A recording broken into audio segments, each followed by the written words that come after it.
Hi எல்லாருக்கும் வணக்கங்க. Welcome to எல்மாட்டிக்ஸ் ப்ளஸ்.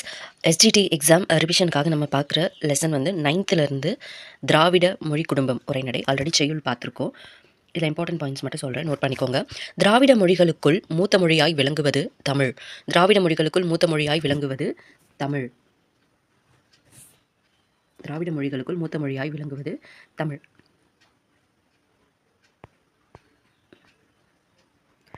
அடுத்தது, இந்தியாவில் பேசப்படும் மொழிகள் 1000க்கும் மேற்பட்டவை. இந்த மொழி குடும்பங்களை எத்தனை வகையாக பிரிக்கிறாங்க அப்படின்னு சொல்லி கேட்பாங்க. மொத்தம் 4 வகை. 4 வகையாக பிரிக்கின்றனர். என்னென்ன 4 வகை அப்படின்னு பார்த்தீங்கன்னா, இந்தோ ஆசிய மொழிகள், திராவிட மொழிகள், ஆஸ்திரோ ஆசிய மொழிகள், சீன திபெத்திய மொழிகள். சீன திபெத்திய மொழிகள்.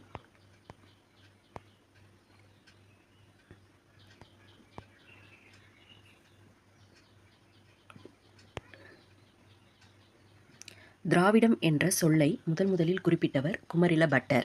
திராவிடம் என்னும் சொல்லை முதலில் குறிப்பிட்டவர் குமரில பட்டர். ஹீராஸ் பாதிரியார் என்பார் என்ன சொல்லியிருக்காருன்னா, திராவிடம் அப்படிங்கிற சொல்லுல இருந்து, அதாவது தமிழ் என்ற சொல்லுல இருந்து தான் திராவிடா என்னும் சொல் வந்துச்சு அப்படின்னு சொல்லி சொல்கிறாரு. அது மட்டும் இல்லாமல் தமிழ், தமிழா, தமிழா, திரமிழா, ட்ரமிழா, திராவிடா, திராவிடா அப்படின்னு சொல்லி வந்ததா அவர் சொல்கிறாரு.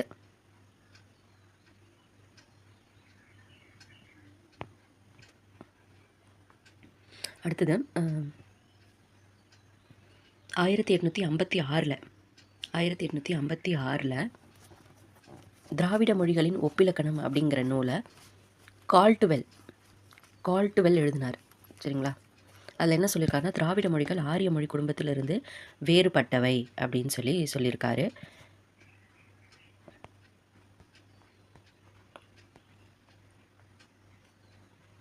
அப்புறம் முதல்ல அறிஞர் வில்லியம் ஜோன்ஸ் வடமொழியை ஆராய்ஞ்சு, வடமொழி ஐரோப்பிய மொழிகளோடு தொடர்புடையது, வடமொழி ஐரோப்பிய மொழிகளில் தொடர்புடையதுன்னு சொல்லிட்டு முதல்ல சொன்னவர் வில்லியம் ஜோன்ஸ் தான். வில்லியம் ஜோன்ஸ் வடமொழி ஐரோப்பிய மொழிகளோடு தொடர்புடையது அப்படின்னு சொல்லியிருக்காரு. 1816 பாப்பு, ராஸ்கு, கிரீமு இவங்களாம் தொடர்ந்து ஆய்வுகளை மேற்கொள்கிறாங்க. அப்புறம் ஃப்ரான்சிஸ் எல்லிஸ்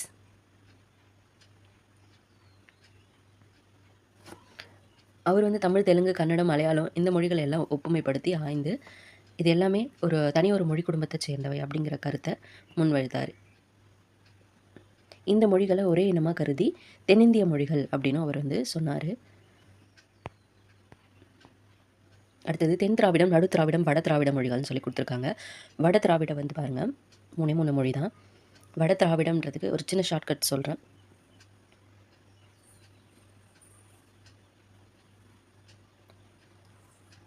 வடமாலையும் வடகுருமாவையும் பராக்கு பார்க்காத. சரியா? வடமாலையும் வட குருமாவையும் பராக்கு பார்க்காத. பராக்கு பார்த்துன்னு இருப்பாங்கள்ல, என்ன பராக்கு பார்த்துருக்க அப்படி கேட்பாங்களா? அதுபோல் வட திராவிடம், அதனால் வடமாலையும் வட குருமாவையும் பராக்கு பார்க்காத. வடமாலைனா மால்தோ. வடன்றது வட திராவிட மொழியை குறிக்கும். வட குருமானா குறுக்கு தான் குருமான்னு சொன்னேன். அடுத்தது பராக்கு பார்க்காதன்றது தான் பிராகுயி. ஓகேவா? அடுத்தது தென் திராவிடம், நடு திராவிடம். இது 2த்தில் நீங்கள் எதாவது ஞாபகம் வச்சுக்கிட்டீங்க, 2 ஞாபகம் வச்சுன்னா இன்னொன்று எது வந்தாலும் போட்டுடலாம். தென் திராவிடம் ரொம்ப ஈஸி பாருங்கள். தென் திராவிடம்னாலே நம்ம தெற்கு சைடு உள்ளதான். தமிழ், மலையாளம், கன்னடம் இதெல்லாம் ஈஸியாக உங்களுக்கு வந்துடும். படஹா சாய் பல்லவி சொல்லியிருப்பாங்க இல்லையா, படஹா. அப்புறம் இதெல்லாம் கொஞ்சம் ஈஸியாக கொடகு, துளு, கோத்தா, தோடா, கொரஹா, இருளா ஒரு 2-3 டைம் வாசிச்சிங்கனாலே வந்துடும். மீதி இருக்கிறது எல்லாமே நடு திராவிடம் அப்படின்னா நம்ம இந்தியாவுக்கு நடுவில் இருக்குதுன்னு வச்சுக்கோங்களேன். தெலுங்கு, கூயி, கூவி, கோண்டா, கோலாமி, நாய்க்கி, பெங்கோ, மண்டா, பர்ஜி, லைக் போண்டா பர்ஜி மாதிரி பாருங்கள், கதப்பா, கோண்டி, கோயா. இந்த பாக்ஸ் ரொம்ப இம்பார்ட்டண்ட்டு. வட திராவிடம் குருக், மால்தோ, பிராகுயி. வடமாலை, வடகுருமாவை பராக் பார்க்காத. நடு திராவிடம் தெலுங்கு, கூயி, கூவி, கோண்டா, கோலாமி, நாய்க்கி, பெங்கோ, மண்டா, பர்ஜி, கதப்பா, கோண்டி, கோயா. தென் திராவிடம் தமிழ், மலையாளம், கன்னடம், கொடகு, துளு, கோத்தா, தோடா, கொரகா, இருளா, படஹா.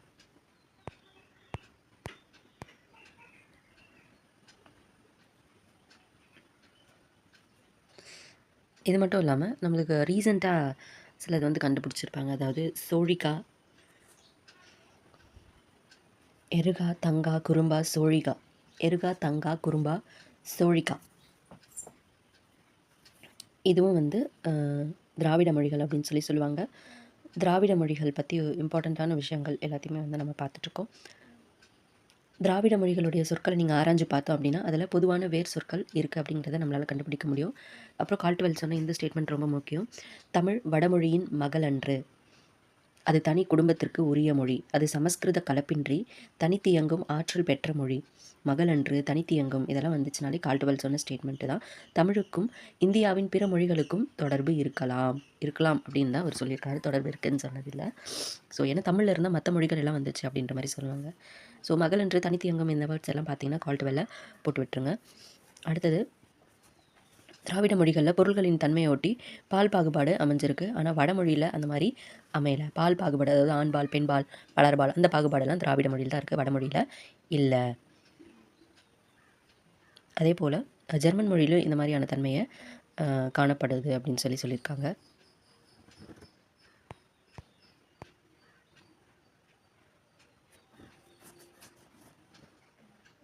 இதெல்லாம் அப்படியே ஜஸ்ட்டு வாசித்தாலே போதும்.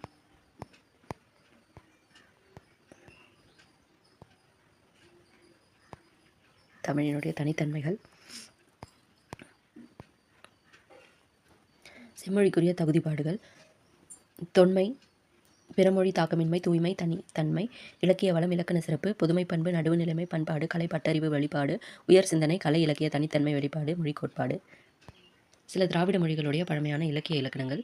இந்த பாக்ஸும் வந்து நமக்கு ரொம்ப இம்பார்ட்டண்ட்டு. தமிழில் இலக்கியம் அப்படின்னு பார்த்தீங்கன்னா சங்க இலக்கியம், இலக்கணம்னா தொல்காப்பியம். இதோட காலம் வந்து அந்த சங்க இலக்கியம் பொது ஆண்டுக்கு முன் 5, பொது ஆண்டுக்கு பின் 2ஆம் நூற்றாண்டு அளவில் அப்படின்னு சொல்கிறாங்க. தொல்காப்பியம் வந்து ஒரு பொது ஆண்டுக்கு முன் 3ஆம் நூற்றாண்டு அளவில். தமிழ் இலக்கிய வரலாறு சாகித்ய அகாடமி பரிசு பெற்ற மூவா அவர்களுடைய நூலில் இது இருக்குது. அடுத்தது கன்னடம் எடுத்துக்கிட்டோன்னா அதோட இலக்கியம் கவிராஜ மார்க்கம், இலக்கணமும் கவிராஜ மார்க்கம் தான். இது பொது ஆண்டு 9ஆம் நூற்றாண்டு ரெண்டுமே. இந்திய இலக்கண கொள்கைகளின் பின்னணியில் தமிழ் இலக்கணம் அப்படின்னு சொல்லிட்டு சேவை சண்முகம் எழுதியிருப்பார், அதுதான் சான்று. தெலுங்கும் அதே தான். இலக்கியம் வந்து பாரதம், இலக்கணம் வந்து ஆந்திர பாஷா பூஷணம். இதோடைய காலம் பாரதம் வந்து 11, ஆந்திர பாஷா பூஷணம் வந்து பொது ஆண்டு 12ஆம் நூற்றாண்டு. தமிழ் மட்டும்தான் பொது ஆண்டுக்கு முன் வரும், மீது எல்லாமே பொது ஆண்டு தான் வரும். மலையாளத்தில் ராமசரிதம் இலக்கியம், இலக்கணம் வந்து லீலா திலகம். பொது ஆண்டு வந்து 12ஆம் நூற்றாண்டு ராமசரிதம். அதுக்கப்புறம் 15ஆம் நூற்றாண்டில் லீலா திலகம்.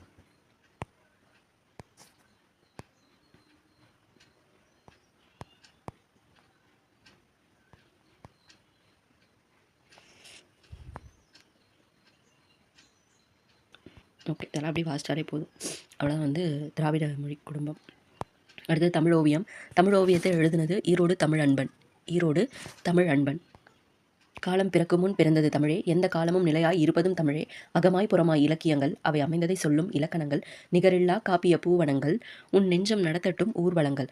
காலம் பிறக்கும் முன் பிறந்தது தமிழே, எந்த காலமும் நிலையாய் இருப்பதும் தமிழே, ஏன் இவ்விருட்டென கேட்டு வரும், நீதி ஏந்திய தீபமாய் பாட்டு வரும், மானிட மேன்மையை சாதித்திட குரல் மட்டுமே போதுமே ஊதி நட.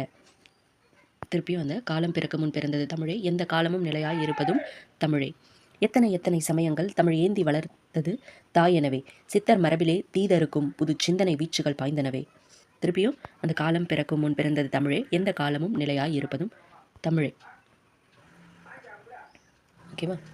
விரலை மடக்கியவன் இசை இல்லை, எழில் வீணையில் என்று சொல்வது போல் குறைகள் சொல்வதை விட்டுவிட்டு புது கோலம் புனைந்து தமிழ் வளர்ப்பாய் அப்படின்னு சொல்லி ஈரோடு தமிழ் அன்பன் அவர்கள் அழகாக பாடியிருக்காரு. இதனுடைய இலக்கண குறிப்புகள் எல்லாம் பாருங்கள். எத்தனை இது வந்து அடுக்கு தொடர், விட்டு அடுக்கு தொடர், ஏந்தி ஈன் முடித வினையெச்சம், காலமும் முற்றுமை, வளர்ப்பாய் வளர்குட்டல் இப்பு குட்டலாய், வளர் பகுதி இப்பு சந்தி இப்பு எதிர்கால இடைநிலை ஆய் முன்னிலை உரிமை வினை முற்று விகுதி. நூல்வெளி பார்த்துக்கோங்க. ஈரோடு தமிழ் அன்பன் எழுதுனது என்ன? தமிழ் ஓவியம். இந்த நூல் இடம்பெற்றுள்ள கவிதை, இது வந்து ஒரு கவிதை நூல் தான். ஈரோடு தமிழன்பன் புதுக்கவிதை, சிறுகதை முதலான பல வடிவங்களையும் படைப்புகளை வந்து வெளியிட்டிருக்காரு. ஹைக்கூ, சென்ட்ரியூ, லிமரைக்கூ, இந்த மாதிரி புது வடிவங்களில் கவிதை நூல்களை தந்திருக்காரு. Haiku, senryu, லிமரைக்கூ. இவருடைய வணக்கம் வள்ளுவ என்னும் கவிதை நூலுக்கு 2004 வணக்கம் வள்ளுவ 2004 சாகித்ய அகாடமி விருது வழங்கப்பட்டுச்சு. தமிழன்பன் கவிதைகள் தமிழ்நாடு அரசினுடைய பரிசு பெற்ற நூல். சாதாரணமான நூல் இல்லை. தமிழன்பன் கவிதைகள் வந்து தமிழ்நாடு அரசினுடைய பரிசு பெற்ற நூல். இவருடைய கவிதைகள் வந்து ஹிந்தி, உருது, மலையாளம், ஆங்கிலம் இந்த மாதிரியான மொழிகளையும் மொழிபெயர்க்கப்பட்டிருக்கு. ஹிந்தி, உருது, மலையாளம், ஆங்கிலம் இந்த 4 மொழியிலுமே மொழிபெயர்க்கப்பட்டிருக்கு. அடுத்தது இந்த பாக்ஸ் வந்து கண்டிப்பாக கேட்பாங்க. டிஎன்பிஎஸ்சி ஆகட்டும், எஸ்ஜிடி ஆகட்டும், டெட் ஆகட்டும், எல்லாத்துக்குமே ரொம்ப இம்பார்ட்டண்ட்டு இந்த பாக்ஸு. அதே போல் இதுவும் இனிமயம் நீர்மயம் தமிழனலாகும் பிங்கள நிகண்டு. இனிமை நீர்மை அப்படின்னா பிங்க் கலரில் ரோஸ் மில்க் ஞாபகம் வச்சுக்கோங்க. பிங்கள நிகண்டு, பிங்கள நிகண்டு. யாமறிந்த மொழிகளிலே தமிழ் மொழி போல் இனிதாவது எங்கும் காணோம். யார் சொன்னது? பாரதியார். யாமறிந்த மொழிகளிலே தமிழ் மொழி போல் இனிதாவது எங்கும் காணோம், பாரதியார். உலக தாய்மொழி நாள் பிப்ரவரி 21. தமிழை ஆட்சி மொழியாக கொண்ட நாடுகள் இலங்கையும் சிங்கப்பூரும். தமிழை ஆட்சி மொழியாக கொண்ட நாடுகள் இலங்கை, சிங்கப்பூர். இலங்கை, சிங்கப்பூர். ஈஸி. தமிழ் ஆட்சி மொழியாக கொண்ட நாடுகள் ரொம்ப ஈஸி, இலங்கையும் சிங்கப்பூரும். ஓகேவா? அடுத்தது 6ஆம் திணை முத்துலிங்கம். முத்துலிங்கம். இது அப்படியே வாசிச்சு விட்டாலே போதும்.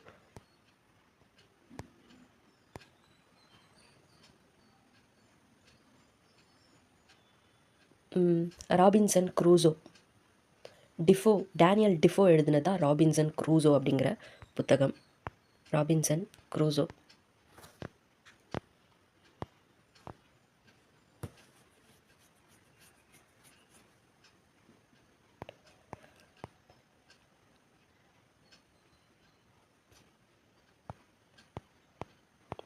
டிஃபோ. அயலக தமிழர் தினம். அயலக தமிழர் தினம் ஜனவரி 12. ஜனவரி 9 வந்து பார்த்திங்கன்னா வெளிநாடு வாழ் இந்தியர் தினம். ஜனவரி 12 அயலக தமிழர் தினம். இணைய வழியில் வந்து கொண்டாடினாங்க. தாய்மண் திட்டம் இதனோட செயல்படுத்தப்படுகிறது. தாய்மண் திட்டம். எழுத்தாளர் முத்துலிங்கம் இலங்கையில் உள்ள யாழ்ப்பாணத்துக்கு அருகில் உள்ள கொக்குவில் அப்படிங்கிற கிராமத்தில் பிறந்தவர். பணி தொடர்பாக பல நாடுகளுக்கு பயணித்திருக்கும் இவர் தற்போது வந்து கனடாவில் வசிச்சுட்டு வர்றாரு. வாழும் புலவர் இவர். அக்கா, மகாராஜாவின் ரயில் வண்டி, திகட சக்கரம் உள்ளிட்ட பல சிறுகதைகள் தொகுப்புகளை இவர் வெளியிட்டிருக்காரு. வம்சவிருத்தி அப்படிங்கிற சிறுகதை தொகுப்புக்காக 1996ஆம் ஆண்டு தமிழ்நாடு அரசினுடைய முதல் பரிசை பெற்றவர் இவர். வடக்கு வீதி என்னும் சிறுகதை தொகுப்புக்காக 1999 இலங்கை அரசின் சாகித்ய பரிசையும் இவர் பெற்றிருக்காரு. 1999 இலங்கை அரசனுடைய சாகித்ய பரிசு வடக்கு வீதி அப்படிங்கிற நூலுக்காக வாங்கியிருக்காரு. 96 வம்சவிருத்தி அப்படிங்கிற சிறுகதை தொகுப்புக்காக தமிழ்நாடு அரசுடைய முதல் பரிசை பெற்றிருக்காரு. அடுத்தது வந்து இலக்கணம் தான். இந்த இலக்கணமெல்லாம் நம்ம தனி வீடியோவை பார்க்கலாம்னு நினச்சேன். இருந்தாலும் நான் ஜஸ்ட்டு சொல்கிறேன். சார்பெழுத்து 10 வகைப்படும். ஏற்கனவே நம்ம படித்ததா இது எல்லாமே. உயிர்மை, ஆயுதம், உயிரிழப்படை, ஒற்றளப்படை, குற்றியலிகரம், குற்றியலுகரம், ஐகார குறுக்கம், அவுகார குறுக்கம், மகர குறுக்கம், ஆயுத குறுக்கம். மொத்தம் வந்து 10 வகை சார்பெழுத்துக்கள். நம்ம வந்து இங்கே உயிரிழப்படை, ஒற்றளப்படை பற்றி மட்டும்தான் இங்கே பார்க்க போகிறோம். அளபெடுத்தல் அப்படின்னாலே என்ன சொல்லுவோம்னா நீண்டு ஒலித்தலை தான் அளபெடுத்தல் அப்படின்னு சொல்லுவோம். பேச்சு வழக்கில் ஒரு சில சொற்களை நம்ம என்னென்னா நீட்டி பேசுவோம் இல்லையா? அப்படி பேசுகிறப்ப உணர்வுக்கு வந்து இனிய இசைக்கும் அளபெடுத்தல் வந்து பயன்படுத்துது. அம்மா, தம்பி அப்படின்னு சொல்லி கூப்பிடுவோம் இல்லையா? அது மாதிரி செய்யுள்ள மொழிக்கு முதல்லையும் இடையிலையும் இறுதியிலையும் நிற்கிற உயிர் நெட்டெழுத்துக்கள் தத்தம் அளவில் நீண்டு ஒலிக்கும் போது அதை குறிக்கிறதுக்கு நெட்டெழுத்துக்களுடைய இனமான குற்றெழுத்துக்கள் அதுக்கு பின்னாடி வரும். இவ்வாறு வரதா உயிரளபடை. உயிரளபடைனா உயிரெழுத்து அளபடை எடுக்கும். இப்போ லாஸ்ட்டாக அந்த வேர்டில் என்ன எழுத்து இருக்கோ அந்த எழுத்து வந்து அதாவது உயிர் நெட்டெழுத்தாக இருக்கும் இல்லைங்களா? அப்படி உயிர் நெட்டெழுத்தாக இருக்கிற உயிர் நெட்டெழுத்து இல்லை, அது வந்து உயிர் எழுத்தில் முடிகிற பட்சத்தில் இப்போது தம்பி அப்படின்னு முடியுதுன்னா இப்போ கூட்டல் ஈன்னு சொல்லி முடியுது. அப்போ என்ன ஆகும்? அது வந்து அளவெடுக்கும், நீண்டு ஒலிக்கும். அப்போ வந்து ஈ அப்படிங்கிறத அங்கே கூட நம்ம சேர்ப்போம். அதுதான் வந்து உயிரிழப்படை. அதாவது கடைசியில் செய்யலுக்கு முதல்லையும் இடையிலையும் இறுதியிலையுமே இது வரும் உயிரிழப்படை. சரிங்களா? அப்போ முதல்ல வந்தாலும் சரி, இடையில வந்தாலும் சரி, கடைசியாக வந்தாலும் சரி, அந்த இருக்கிற அந்த உயிர் நெட்டெழுத்துக்கள் அதனுடைய அளவில் இருந்து நீண்டு ஒலிக்கிறப்ப அது குறிக்கிறதுக்கு அந்தந்த நெட்டெழுத்துக்களுடைய இனமான குற்றெழுத்துக்கள் அதுக்கு பின்னாடி வரும். இப்போ அம்மா அப்படின்னா இம்மு குட்டல் ஆ தான் அம்மா. அப்போ ஆ அப்படிங்கிறது நெட்டெழுத்து, அதனுடைய இனமான குற்றெழுத்து எது? இப்போது ஆன்றது நெட்டெழுத்து அம்மாவில். ஏன்னா இம்மு கூட்டல் ஆ தான் வரும் அம்மாவில். சரியான இதில் சொல்கிறேன், அம்மானு இருக்குது. இந்த மா வந்து இம்மு குட்டல் ஆன்னு எழுதுவோம். இப்போது ஆ தான் அந்த இடத்துல வந்திருக்கு, லாஸ்ட்டாக வந்திருக்கு. இப்போ இந்த ஆவுடைய இணை எழுத்து என்ன? குரில் ஆ தானே. அப்போ இதை போடுறப்ப அப்போ என்ன ஆகுது? இதுக்கு 2 மாத்திரை அளவு, இதுக்கு 1 மாத்திரை அளவு. இதோடைய மாத்திரை அளவுலேருந்து நீண்டு ஒலிக்குது. இப்போ இதுதான் வந்து உயிரளபடை. உயிரளபடையை வந்து 3 வகையாக நம்ம பிரிக்கலாம். என்னென்னு பாருங்கள். செய்யுளிசை அளபடை, செய்யுளிசை அளபடை, இன்னிசை அளபடை, சொல்லிசை அளபடை. செய்யுளிசைனா செய்யுள்ள ஓசை குறையிறப்ப அதை நிறைவு செய்கிறதுக்காக நெட்டெழுத்துக்கள் அளபெடுத்துற செய்யுளிசை அளபடைன்னு சொல்லுவோம். இது வந்து இசையை நிறைவு செய்கிறதுக்காக வர அளபடை அப்படிங்கிறதால இசை நிறை அளபடை அப்படின்னும் சொல்லுவாங்க. எக்ஸாம்பிள் பார்த்தீங்கன்னா உங்களுக்கு புரியும். இப்போ வந்து ஓதல் வேண்டும் அப்படிங்கிறத ஓதல் வேண்டும் அப்படின்னு சொல்லி ஓதல் வேண்டும். உரார் அப்படின்னே சொல்லலாம். ஆனால் உரார் அப்படின்னு சொல்லுவோம். இது பாருங்கள், மொழிக்கு முதல்ல மொழிக்கு இடையில அப்புறம் மொழிக்கு இறுதியில் வந்திருக்கு. சரிங்களா? அந்தந்த நெட்டெழுத்து பக்கத்தில் அதனுடைய இனமான குற்றெழுத்து வந்திருக்கு பாருங்கள். ஓ குறில் ஓ வந்துச்சு. உரார் இரு கூட்டல் ஆ. அப்போ இதனுடைய இன எழுத்து என்னது? ஆ இல்லைங்களா? அப்போ அது இங்கே வந்திருக்கு பாருங்கள். அப்புறம் நல்ல படா பறை, படா இட்டு கூட்டல் ஆ. ஸோ இன எழுத்து வந்திருக்கு. இதுதான் வந்து செய்யுளிசை அல்ல இசை நிறை அளபடைன்னு சொல்லுவோம். சாரி. அடுத்து இன்னிசை அளபடை. செய்யுள்ள ஓசை குறையாத இடத்துலையும் இனிய ஓசைக்காக குறில் வந்து நெடிலாகி அளபெடுப்பது இன்னிசை அளபடை. எடுப்பதூவும் அப்படின்னு சொல்லி அந்த இடத்துல வந்து ஓசையெல்லாம் குறையில இருந்தாலும் இன்னிசைக்காக அளபடை எடுத்திருக்கு. இப்போ இது வந்து இன்னிசை அளபடை. அடுத்தது சொல்லிசை அளபடை. செய்யுள்ள ஒரு பெயர் சொல் எச்சு சொல்லா தெரிந்து அளபெடுப்பது சொல்லிசை அளபடைன்னு சொல்லுவோம். ஒரு நசையி உள்ளம் துணையாக சென்றால் வரணசையி என்னும் உளேன். அசையி அதாவது நசைனா விருப்பம், விரும்பி என்னும் பொருள் தர்றதுக்காக நசையி அப்படின்னு சொல்லி அளபெடுத்திருக்கு. பெயர் சொல்லு வினையச்சமாக மாறியிருக்கு. இதுதான் சொல்லிசை அளபடை. சொல்லிசை அளபடையில் மோஸ்ட்லி ஈ தான் வரும். அதனால் இதுக்கு நான் ஒரு சின்னதாக ஒரு ஷார்ட்கட் சொல்கிறேன், ஞாபகம் வச்சுக்கோங்க. இ சொல்னா சொல்லிசை அளபடை. இளவரசி இளவரசி இ. அந்த ஈன்றது சொல்லிசை அளபடைக்கு. ஓகேங்களா? சொல்னா சொல்லிசை அளபடை. என்ன எழுத்து போடுவோம்? இ. இளவரசி. ஓகே, உயிரளபடையை முடிச்சிட்டோம். செய்யுளிசை அளபடை, இன்னிசை அளபடை, சொல்லிசை அளபடை. அடுத்தது ஒற்றளபடை. செய்யுள்ள ஓசை குறையிறப்ப அதை நிறைவு செய்கிறதுக்கு ஒற்றெழுத்துனாலே மெய்யெழுத்துன்னு சொல்லுவோம். நிறைவு செய்கிறதுக்கு ஒற்றெழுத்து வரும், மெய்யெழுத்துக்கள் வரும். 10 மெய்யெழுத்துக்கள் தான் ஒற்றளபடையில் அளபெடுக்கும். அது என்னென்னா இங்கு, இஞ்சு, இன்னு, இந்து, இம்மு, இன்னு, இவ்வு, ஈயு, இல்லு, இல்லு. ஞஞன நம்மன வல்லினமோ மெல்லினமோ, ஞஞன நமனன்ற மெல்லினமோ எரள வழல இருக்கு இல்லையா, அதில் ராவும் ழாவும் தவிர்த்து இவ்வு, ஈயு, இல்லு, இல்லு. ஓகேங்களா? வயல்ல அப்படின்னு ஞாபகம் வச்சுக்கோங்க. வயல்ல. இந்த 10 எழுத்தும் அக்கு என்னும் ஆயுத எழுத்தும். அடுத்தது அக்கு என்னும் ஆயுத எழுத்தும் அளபெடுக்கிறது தான் ஒற்றளபடை அப்படின்னு சொல்கிறாங்க. எங்கிறைவன் எக்கிழங்கிய கையராய் இன்னுயிர். ஓகேங்களா? ஒற்றளபடையில் 10 மெய்யெழுத்துக்கள் அளபெடுக்கும். அது கூடவே சேர்ந்து ஆயுத எழுத்தான அக்கும்.